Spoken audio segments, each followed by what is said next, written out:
They attack black people after they've been murdered when they did absolutely nothing wrong. You're pushing us to the limit. And what do I mean by that?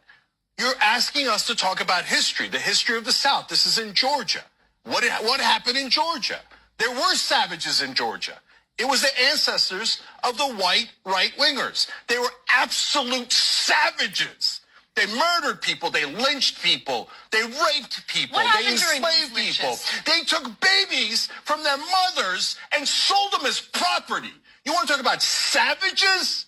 Your ancestors were the biggest savages the world has ever seen. And so don't you dare call a black man a savage after you murdered him. Don't you dare do that. I'm so sick of African Americans being called violent when the world's worst violence was done to them, not by them, to them, not by them. For God's sake, you want to do racist stereotypes? If it fit anywhere, and it doesn't. But if it fit anywhere, it would certainly fit white right-wingers of the South, who has hundreds of years of history of being savages. Savages. They snatched babies, and they sold them as property, and they raped their mothers. Savages. That's what they were. You want to talk about stereotypes? Screw all of you who still defend that Confederacy. That monstrosity.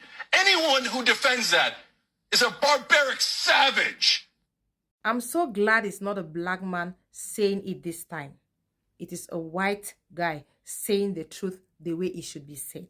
Because if it were to be a black man, all you are going to hear is move on already. You guys should move on, because the blacks are the only race that are being asked to move on from their past like it never happened.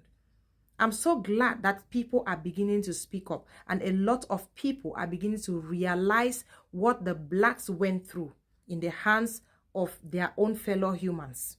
Thank you all for watching, guys, and stay tuned.